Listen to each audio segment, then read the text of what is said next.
खास खास कर तो मेरे सीने में दर्द ही शुरू हो गया है। माँ, आप चूल्हे पर खाना बनाती ही क्यों हो? हमने आपको कितनी बार मना किया है, लेकिन फिर भी आप मानती नहीं। अगर माँ की इतनी फिक्र है तो तुम पांचों शादी क्यों नहीं कर लेते? घर का काम, सिलाई का काम मेरे लिए अब इस उम्र में सब करवाना संभव नहीं है। कब से कह रही हूँ जब तक जिंदा हूँ पांचों बहुओं की शक्ल दिखा दो, लेकिन तुम पांचों हो कि शादी करने को राजी ही नहीं होते। अब क्या मेरे मरने के बाद शादी करोगे?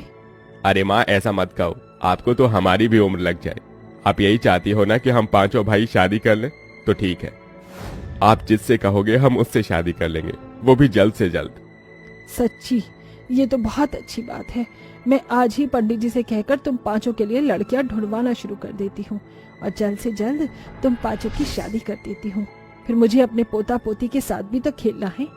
दुर्गा पंडित जी से बात कर अपने पांचों बेटों के लिए रिश्ता ढूंढती है और उनकी शादी करवा देती है। दुर्गा की 5 बहुएं घर की सारी जिम्मेदारियों को संभालती हैं और सबका अच्छे से ख्याल रखती हैं। लेकिन दुर्गा की दोनों छोटी बहुएं भूमि और अपर्णा थोड़ी नए ख्यालात की होती हैं, जिसके चलते उनकी ख्वाहिश भी ज्यादा होती है।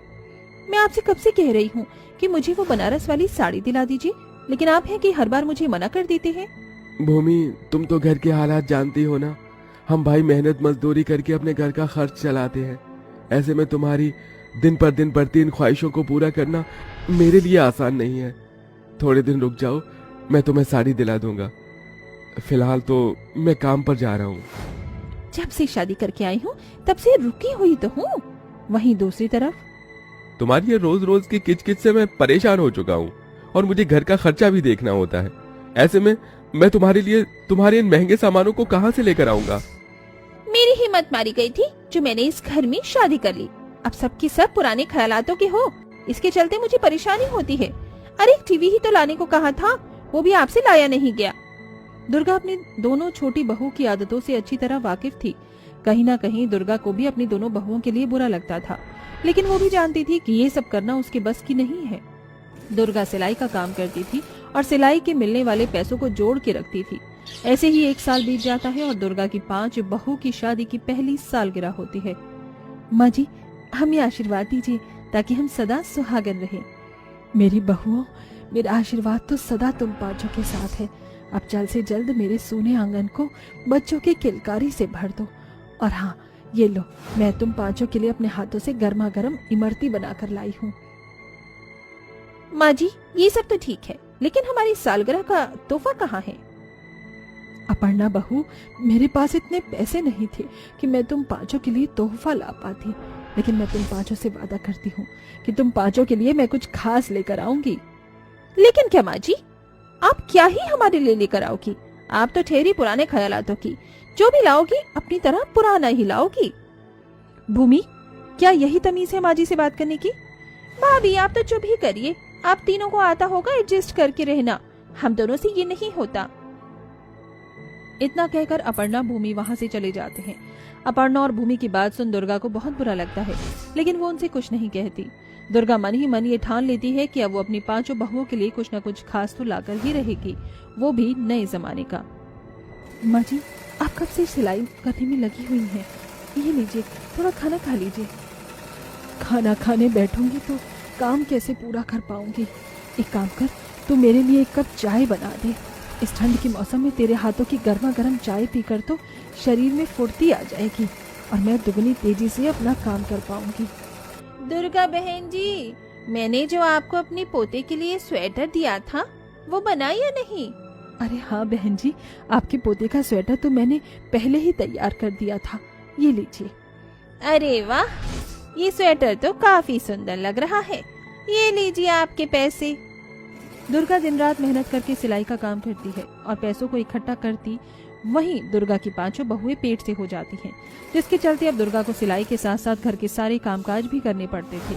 दुर्गा की ऐसी हालत देख दुर्गा की तीनों बड़ी बहुओं को दुर्गा के लिए काफी बुरा लगता, लेकिन दोनों छोटी बहुओं को इससे ज्यादा कोई फर्क नहीं पड़ता। बढ़ते समय के साथ साथ ठंड का मौसम भी बढ़ता जा रहा था। इस ठंड ने तो जान ही निकाल दी, ऊपर से शरीर पर डालने के लिए गर्म कपड़ा भी नहीं है। ये पूरी ठंड का मौसम हमें इस पतली सी साड़ी में ही गुजारना होगा, कहीं इसका असर हमारे पेट में पल रहे बच्चों पर ना हो। हमारे पतियों के पास भी तो इतने पैसे नहीं हैं कि वो हमारे लिए गर्म स्वेटर ला सके। दुर्गा की पांचों बहुएं ठंड से कपकपाते हुए अपनी बातें कर ही रही होती हैं कि तभी दुर्गा उनकी ये सारी बातें सुन लेती है, जिसके बाद दुर्गा समझ जाती है कि उसे अपनी पांचों बहुओं को क्या देना है। सिलाई करके जमा किए गए पैसों को वो लेती है और जाकर दुकान से कई सारे ऊन खरीद कर ले आती है और उनसे अपनी पांचों बहू के लिए बहुत प्यारे प्यारे स्वेटर बनाती है। बहू ये लो, गर्मा गर्म दूध पी लो, ठंड से थोड़ी राहत मिलेगी। माँ जी, सिर्फ दूध से क्या होगा, इसे तो हमें बस थोड़ी देर के लिए राहत मिल जाएगी, और जो हम पूरा दिन ठंड में कपकपाते रहेंगे उसका क्या।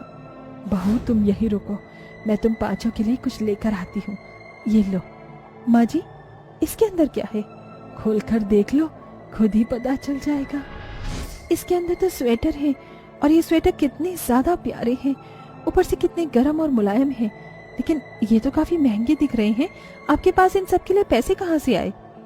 बहू ये स्वेटर मैंने खरीदे नहीं, बल्कि अपने हाथों से बनाए हैं। मैं तुम पांचों को काफी समय से कुछ खास देना चाहती थी, लेकिन मेरे पास इतने पैसे कभी जमा ही नहीं हो पाए। अपर्णा और भूमि बहू जो हैं वो थोड़े नए ख्यालात की हैं, इसीलिए स्वेटर भी मैंने आज के टाइम की डिजाइन को देखते हुए बनाए हैं। उम्मीद है कि अपर्णा और भूमि बहू को ये स्वेटर पसंद आ जाए।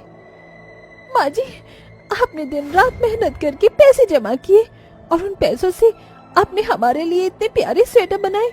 माँ जी, हमने आपको न जाने क्या क्या नहीं बोला, उसके बाद भी आपने हमारा इतना ख्याल रखा। माँ जी, हमें माफ कर दीजिए, आपका ये प्यार देखकर आज हमें ये एहसास हो गया कि हमने जो किया वो बहुत गलत था। तुम दोनों तो मेरी बेटी की तरह हो, चलो अब रोना बंद करो, ऐसी हालत में रोना अच्छा नहीं होता। अब तुम पांचों जल्दी से ये स्वेटर पहनो, मैं भी तो देखूं मेरी पांचों बहुएं इस स्वेटर को पहनकर कितनी सुंदर लग रही हैं। दुर्गा की पांचों बहू उन स्वेटर को पहनकर काफी ज्यादा सुंदर लगती हैं। दुर्गा की पांचों बहू को जब दुर्गा के पड़ोसी उन स्वेटर को पहना देखते हैं तो, तुम पांचों के ये स्वेटर काफी ज्यादा सुंदर लग रही हैं। कहाँ से खरीदे तुम पांचों ने ये स्वेटर? ये स्वेटर हमने कहीं से खरीदे नहीं, बल्कि ये स्वेटर तो हमारी माँ जी ने अपने हाथों से बनाए हैं। क्या सच में ये स्वेटर तुम्हारी सास ने बनाए हैं? तुम्हारी सास ने तो काफी अच्छे स्वेटर बनाए हैं, उनसे कहकर हमारे लिए भी स्वेटर बनवा दो ना, इसके लिए हम तुम्हें मुंह मांगी कीमत देंगे। अपनी सास के बनाए हुए स्वेटर की इतनी तारीफ होते देख पांचों बहुएं बहुत खुश होती हैं। माँ जी, आप इतनी अच्छी स्वेटर बनाती हैं, क्यों ना आप ये स्वेटर को बनाकर बेचना शुरू कर दें।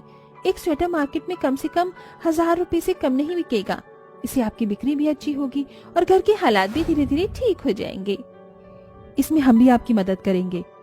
दुर्गा को अपनी पांचों बहू का आइडिया काफी पसंद आता है, जिसके बाद दुर्गा और उसकी 5 बहुएं मिलकर स्वेटर को बुनने का काम करती हैं। वहीं दुर्गा बाजार में जाकर स्वेटर बेचती है। दुर्गा के हाथ के बने हुए इतने सुंदर स्वेटर को देखकर दिन ब दिन दुर्गा की बिक्री बढ़ने लगती है, जिससे धीरे धीरे दुर्गा की स्थिति ठीक होने लगती है और दुर्गा की पांचों बहुएं कुछ ही समय में अपने बच्चों को जन्म देती हैं, जिसके बाद दुर्गा अपने हाथों से अपने पोता पोती के लिए स्वेटर बनाती है।